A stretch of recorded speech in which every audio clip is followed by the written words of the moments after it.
Good morning, everyone. Welcome to the On Time, On Target Morning Brief, where we invest with fighter pilot precision on a daily basis.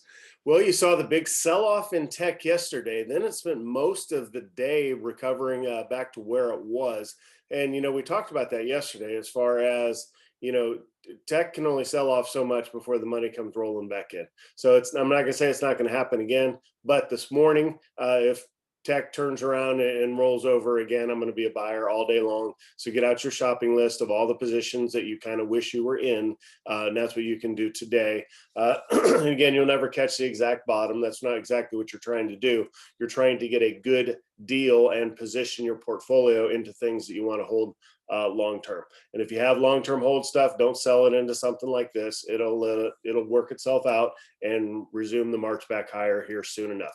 But today's topic today, we're going to talk about a direct listing that's coming up for the Roblox company. So Roblox and Robux, if you're familiar with how these games work, they basically print money. It is unbelievable, and the direct listing's been announced for March 10th. Now that may move a day or two, but really that's the focus of it. So from now until then, if you want to participate in this, you want to free up some capital to be able to have some cash set aside and your orders in, and we will be on air in that morning. That's what we're going to talk about, is again a reminder on how to participate in those, what type of order to put in, and how to be able to pick up some shares. And we'll review today, Palantir was a direct listing. We'll review the immediate price action, the day or two after the direct listing, as well as Asana, if you remember, is another software firm that had a direct listing the same day as Palantir, and very different as far as its price action. But we'll walk through those today real quick so we can all get prepared for the Roblox direct listing. Also, Coinbase has a direct listing coming up. I don't have the date on it yet, but it's probably going to be around the same time. They may actually try to even cut in front of Roblox again to try to get some of that money that's out there and available. So with that, that's what we're going to talk about today. If you're catching us on replay, thanks for subscribing and making sure you hit the notifications bell. If you want to join us in the morning, what you don't see off to the side is a Q&A window and a chat room for folks to communicate directly with me so I can answer your questions in real time. And with that, let's go ahead and get started.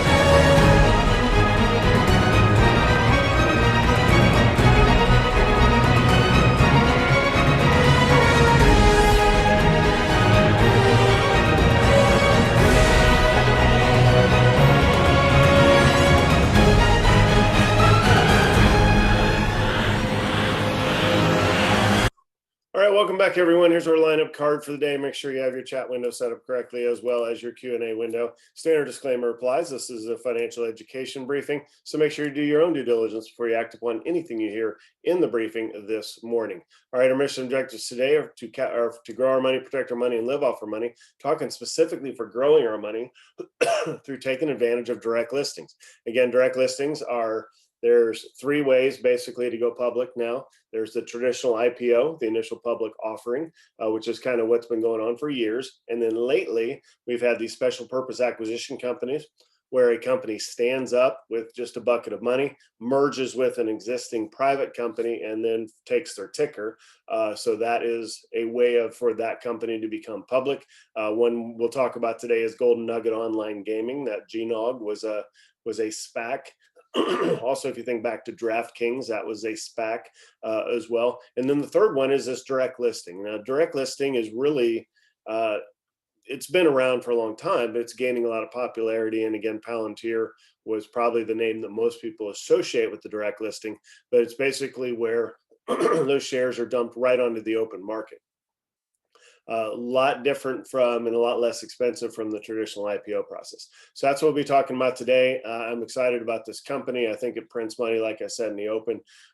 There's folks out there with the Robux. I'm not a player of this game, nor is anyone in my family, but I know enough people who are, that you can, there's people making six figures of developing and creating things within this game, and then selling their wares within the game for Robux, and making Robux and spending Robux and all of that. So it's got its own little economy going on. If you flash back to Fortnite when it first came out, is now you have a free multiplayer game being released onto the market. It's like, well, how can they afford to release the game for free when traditionally, it's been $50 a pop or more for these games? It's like, well, because it has its own little economy within the actual app to where they can make money. So same thing here. Minecraft, wildly popular. I think it took Minecraft, in my mind, it took Minecraft to the next level with Roblox. And literally, if you have a 5-year-old out there, they're probably all over this thing. So again, direct listing coming up on March 10th. We'll talk about what is the direct listing and the difference, excuse me. Our flow today will be long, short, open, short, long. We'll do a market review, headline review. We'll talk about PLTR and ASON, pull those charts real quick and take a look at how they acted. We'll get into our short-term execution over here let me hit that again for the folks that are joining in recently here. I have 5 long names, none of which I really particularly like, but the 4 short names, I like all of those, especially since the market was in the green about an hour ago. Now it's red across the board. So we'll talk about that. But if you want to set up your day trading stuff, set up to the short side. Workhorse is the #1 short out there. I've liked this name for a long time. Again, last mile delivery, the thesis. And when we talk about investing for the long term, you basically hold through all of the roller coaster, right? And unless your thesis changes. Well, the thesis changed yesterday with Workhorse. The reason we were in that stock is because we were waiting on the U.S. Postal Service contract. They got none of it. Yeah, whoops. Literally could put the company out of business. So I have sell orders to fire sell Workhorse at the open across the book. It's unholdable here. There is literally no hope. It could go to 0, and it's still sitting in the teens right now. So save yourself some money if you have this name. I personally don't think it's coming back. If anything, it'll start getting crushed, and somebody will buy the assets. So the complete whiff there on a Workhorse. All right, contingencies and academic resources are standard. You can go to the website if you want more information. All right, had kind of a big start, to a sell-off yesterday. So we had a red day on Monday, especially for the NASDAQ, and then yesterday kind of followed through a little bit about that but it came back. So when you really look at where we are in the big picture, we're way up here. So the market could sell off and it would be nothing to get excited about, just like I foot stomped yesterday pretty significantly. When you zoom in though, the S&P 500, we had that, the big sell off at the end on Monday, and then gap down, and then we had the kind of ugly start to Tuesday, but spent most of the day basically screaming higher, and then sold off a little bit about the end. So that showed a lot of strength, right? So it shows that people are buying back into the market here. So you don't have to be overly concerned with this being some sort of huge sell-off, because otherwise this would have continued. So going into today, I think this shows we're a little, there we go. I was going to say that's not quite true because we're not in the green anymore. Here's where we were, about half an hour ago when I started prepping for the show. It's been kind of a steady sell-off. So we're going to open really in the red across the board. So momentum to the downside, especially after what we saw yesterday. So there would be, I would imagine we will start down. We could see a pattern very similar to yesterday. Kind of some hard selling initially, and then some buying as the day goes on. All right, here's our charts. Again, Workhorse is the one we're set up for. When you look at how far this has fallen, I mean, you're talking yesterday, it was at 28, got cut in half yesterday. That's going to continue, and literally 0 is a real possibility for that stock. So, all right, let's go ahead and go to cnbc.com. We'll take a look at the futures real quick. Excuse me. Okay, so here's where we are, barely in the red across the board, except for the NASDAQ's down almost a percent. And again, what's causing this is the excitement in the 10-year, which we'll get to, the 10-year bond, which we'll get to here in a second. Europe, mixed, not a big deal. Asia pretty significantly red across the board. Look at those numbers. Hong Kong down almost 3%. So that's going to that'll have a hangover into our markets a little bit. Here's our numbers from yesterday. Again, the VIX didn't really spike a tremendous amount for as much as as hard as the market sold off at the beginning. But again, the Dow and the S&P recovered to the green. Nasdaq ended up down 0.5%, but it was down almost 1.5% during the day. So here's what's causing this. We're basically at a recent all-time high in the 10-year of 1.42, look, almost 1.43. So again, when you think of interest rates, well, there you see the highest since a year ago, basically. When you think of interest rates, there's the Fed that controls interest rates, you're right. But all they do is they control the short-term interest rate where banks lend to each other. The advanced part of that is the open market really determines interest rates. So the open market is now saying that the economy is getting stronger, life is good, interest rates can now naturally gravitate back up, which the market is always hesitant when that starts to happen. So again, rising interest rates bad for the market is the overall thesis there. So you just have to kind of keep an eye on that. I don't think the economy is out of the woods yet. I mean, I don't think it's a perfect scenario as we go forward, which is what the interest rates are kind of pricing in here. So we shall see. I still think the Fed's not going to move interest rates. Powell testified yesterday that it's going to be lower for longer. They're saying 2 to 3 years. I think that's a minimum. I think it's probably going to be out towards a decade, to be honest. But if every time we try to raise interest rates, I think it'll get shoved back down. That's my opinion. Which means that's good for the market because then the market can continue higher. All right, oil well above 62. Gold and silver been selling off slightly. Bitcoin was back above 50. It did, went below 50 yesterday, spiked above 50, and this morning right before the open is now down below 50. Again, Square came in and made another purchase of Bitcoin for their company, 170 million. So not a $1 billion purchase, but a large purchase. Again, more tailwinds for Bitcoin. So what I'm going to do for it, depending on how risky you are, is the money I'm freeing up from Workhorse is likely going into that GBTC. It's tough to buy in at this level, but I think this level will look like an amazing entry point in 3 months from now. So that's my take on it anyway. All right, let's go back to some headlines for the day. Yeah, Tiger Woods, man, cannot buy a break. That guy's running into some more issues than any one person deserves. But car crash yesterday, surgery, all that stuff appears to be going to be okay. So there's your top headline as far as the futures lower as the 10-year rate rises. Lowe's crushed earnings as you expect. Again, Lowe's and Home Depot are great places just to have money. Buy that, hold it for 20 years. You'll be happy you did. Okay, J&J single shot vaccine. I think, yeah, cleared for emergency use is what I think this is. Yeah. So anyhow, more vaccines rolling out. I do think by May, June, we should see some pretty big normality being restored. So for the younger folks in the room, that means hopefully you're off to a normal year next year for y'all.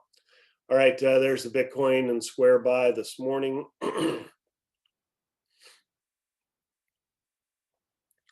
MicroStrategy, again, that's Michael Saylor buying another $1 billion worth. I mean, he is all in on this. It's made him a billionaire, so obviously he believes. I think he's worth $3 billion now, and he came from nobody. So good for him. He's not afraid to use leverage. That is for sure. Yeah, crypto and taxes. So that's one thing I like about GBTC. You're holding it with your custodian, and your custodian provides your tax form for your gains, your losses, all of that stuff. Okay. So you're clear. You're clear with the IRS. I don't know if you're holding it through Coinbase, if you know that you're square with the IRS with any trading that you happen to do, or Robinhood for that matter, because I know you can buy fractional coins there. So I don't know if they are really all that prepared to answer IRS level questions. So that was one of the biggest concerns I've had. So that's why I like the GBTC. Okay, SPACs, yesterday, Lucid Motors, if you remember that name, and Churchill Capital, they finally did a SPAC deal and it dropped 50%. Remember, just like IPOs, direct listing, and SPACs, these have been places where you just participate in any of those and you're going to make money. Well, no, not anymore, because one just lost 50% because it got overhyped. So these things are not automatic. You don't always make money on them. You make money most of the time. But yeah, this one dropped 50%, and it's one of the longs today is the bounce in Churchill Capital because it did sell off 50% yesterday. Okay, let's take a look but to direct listings. Again, this was the Palantir direct listing, started down here at $10, and you saw that it came in and really bounced around 10. So you had what, 3 weeks of opportunity to get in on this. I was so excited about it. I was shoving money into the middle on day one. Okay, rightfully so, right? Because it went up to a triple up at 40, and now it's settled back to where you've just made 150% on your money. But yeah, I think this will work itself out, and it'll end up going higher over the long term. This is a long-term hold. So not worried about this. If you want to pick up more here, I think it's a great entry point. Now you look at so my point is, even if you aren't ready to go on day one of Roblox, this one gave you time. Okay, there's no crystal ball in the future to know whether you're going to have that time or not. But if you look at Asana, excuse me, this one actually opened at 25, gapped up that first day, and then it sold off for basically 6 weeks. So you really had all kinds of, everybody who got in on the direct listing was down in the trade until they released earnings. With Fundrise, the same kind of real estate investments that have powered the world's strongest portfolios for decades. So what you want to do is you want to believe. If you're in this for a trade, this is where traders get killed, right? Because you hop into this for a trade, it starts selling off and you bail out of it, right? Because you can't continue to watch your trade go down. But if you're an investment, you go, whatever, let's wait till an earnings, like Luck and Coffee, you got to wait till an earnings now. So they release an earnings and it goes higher. So and then another event takes it higher, and now you're happy, plenty happy that you did. Not the same returns you got out of PLTR, but plenty of good returns out of Asana. All right, let's go over and get ready for the market open. Again, short and workhorse, number one short out there.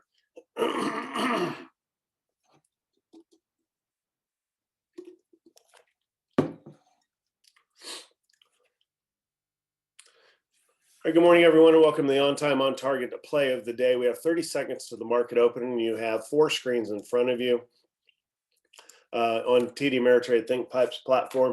First of all, you have the SPY on a 1-minute chart on the left. The futures are now in the red. They've been kind of trending down, if you will, as we approach the open.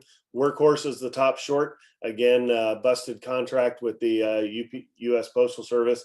We're going to take this pretty quick, and it's gonna fall. The timing of the entry is going to be everything, though, so you don't get knocked out. We have both TEL and ICLR, which are both shorts as well. So we'll be looking at getting those pretty quick. All right. I hate just to stab into here, but we're going to have to if we don't get a better entry point. So just get ready for it. And I would have this ready to mark it in. All right. Let's go. It's going to be a 50-cent stop. I want this to go higher. It's not going to. Crap.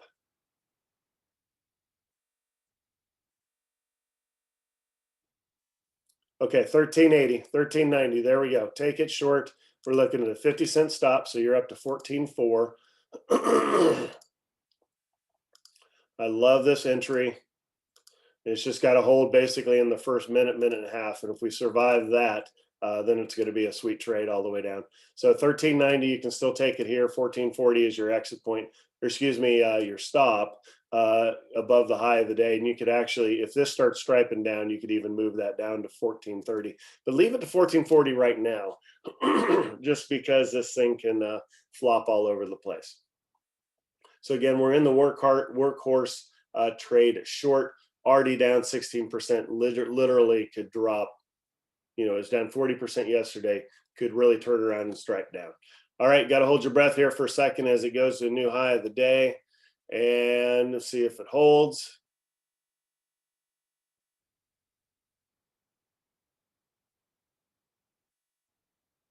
And there it didn't. So we are out of the trade now at 1440. If there was a trade, I don't trade multiple times a day on the same thing, but if there was a day trade that you would want to trade, let this thing kind of chill out. And then once it gets back down to around 14.1 or so, that's when you can turn around and re-short it to the downside. This thing's going to end up well below where it is right now.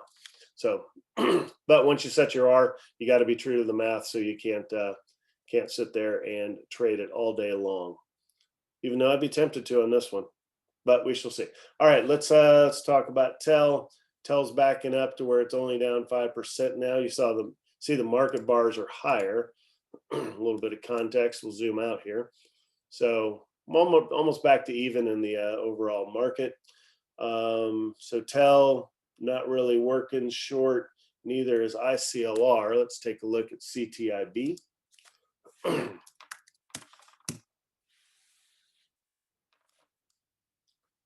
This one's kind of low volume, so again, not a whole lot, unlike the super huge volume in Workhorse.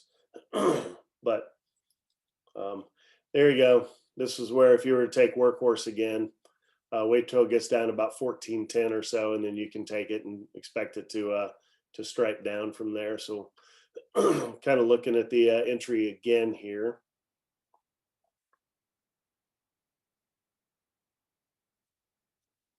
Switch these other two charts to some longs. All right, longs out there. CCIV was bouncing earlier. It is not bouncing now. So that basically rolled over. It was up 5%. So that's basically a 3-hour trade to the downside in the wrong direction. So that didn't work. Let's see what Tesla's going on. Kathy Wood bought more Tesla yesterday, so should see a bounce in Tesla today. Not so much here though, but certainly a bounce at the open. So don't know if that level holds for Tesla or not. But if you're in Tesla, you're in it for the long term. GNOG announced a merger. So they were gapping up to this 5% level. Not much going on in the name, though, as far as the daily action. Afria and Tilray were both gapping up. So we'll put Afria here. We'll put Tilray off to the right. Both up 3%. They were up 7% earlier. You can see that in the charts pre-market. So kind of selling off from where they were earlier. All right, Workhorse is trying to go higher. It's just not going to, but it'll give it a second. All right, let's see what we have going on in the big picture. Again, looking over here to the left, you got Workhorse off 11%, Revive Therapeutics off 4%, K-Web off 3%, Sony off 3%, Tencent Holdings off 2%, Home Depot and Lowe's both selling off after they both crushed earnings this week. So again, those are names I would put on the buy list if those would continue down, or if we were to have a whole market move down for like 10% or so, then those are names you'd want to pick up. All right, on the upside, got Bitcoin, Luckin's up here. Let's kind of check out that Luckin chart. It's been painful. So again, been kind of a steady move down. Remember a week ago, it was down here. So overall, trying to make it a name for itself back, but pretty tough overall. All right, Empower up there. Nikola, VIX, the VXX, that's one thing that it did spike pre-market, almost up here to 15.6 or so. It's hanging out at 15.5 right now. Again, I'm looking more of a 20 for the exit for people that are in the volatility trade. But even in the midst of the big sell-off yesterday, that's all the VXX move. So the VXX is not really signaling gloom and doom like I thought it might. I thought it might spike on up, but so far it has not. All right, let's come back over to. Let's check Workhorse. Nope, still trying to power higher. She'll see. All right, let's go over to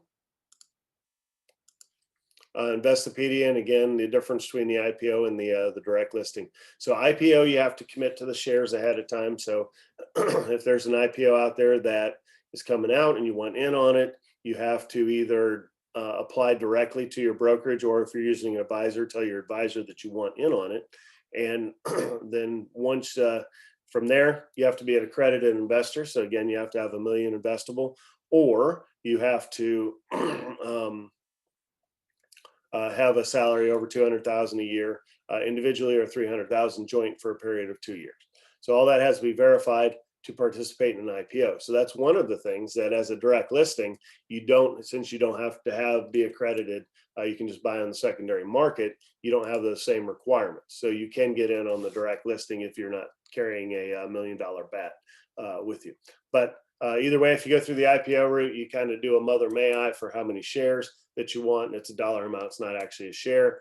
They financially engineer the price, and then they finally release the shares out. But with an IPO, you're definitely going to be locked up. If you have IPO shares for a good 90 days or so, sometimes 180 days before you can sell your shares. So the market can be all over the place. You're locked in. Generally, that's for your own benefit. Anyway, same thing with a direct listing, though. If you are one of the shares of the company that's being held back, so say they have 10 million shares and they're holding 2 million back at the company and releasing 8 million on the open market. Well, the 8 million on the open market can obviously flow up and down with the market. The 2 million, however, cannot be sold for whatever that lockout period is. And we saw that when Palantir hit its lockout period, we did see some pretty big selling. And again, that was the company shares that were held. Now everything is open market. So once you get through that lockout period, then it goes open market. As far as an IPO, it's a good way to generate a lot of hype. It's largely a sales machine, where a direct listing, they put it out there and say, basically, here's the value that this has. And then the market really decides, where the actual price should be. So there's a lot more that goes into an IPO than a direct listing. So it's a lot cheaper for companies to do direct listings than IPOs. So, all right, that's all I've got for you today. So it could be an interesting day in the market. So the overall, all three are in the red. NASDAQ's down almost 1% again. So again, it could look like yesterday, where you see some selling in the morning and some buying throughout the day. So with that, I'm gonna let you guys go, and we'll see you back tomorrow.